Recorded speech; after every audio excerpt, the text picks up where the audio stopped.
kind of felt real greasy. It's not very neighborly. Neighbors in Kansas City's west side are fed up with this. Lavish parties that draw hundreds and stall traffic. Now, this is from the other day. Well, we'll show you that video in a moment where they were actually doing valet parking at this home. But tonight, the city assures Fox 4 News the party is over. I'm Christelle Bell. And I'm John Holt. It's been an ongoing nuisance, however. Fox 4's Russell Colburn working for you live on Jefferson Street tonight. And Russell, neighbors say it took months for the city to act. Yeah, I asked about that, but so far that's something representatives with the city have not addressed with me.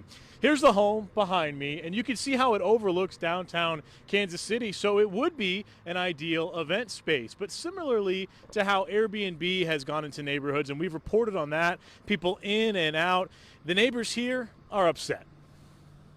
It looks like a red carpet event, felt ropes and a step and repeat photography banner, even valet parking. Those are the guys in orange. That's the first valet I saw yesterday. And I thought, wow, valet parking.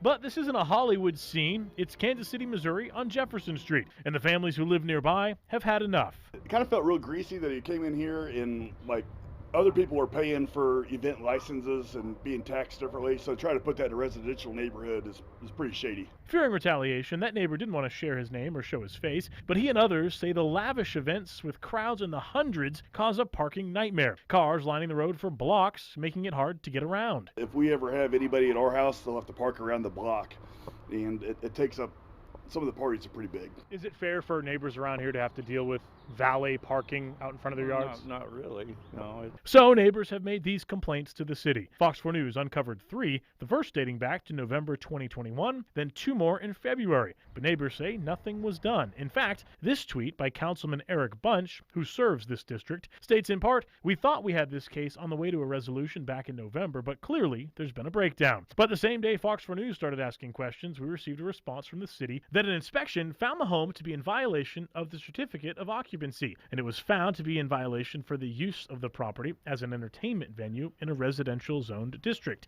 The city says notices of violation have been issued. The views from that house is incredible. But the owner's actions aren't a problem with every neighbor. Does it ever bother you?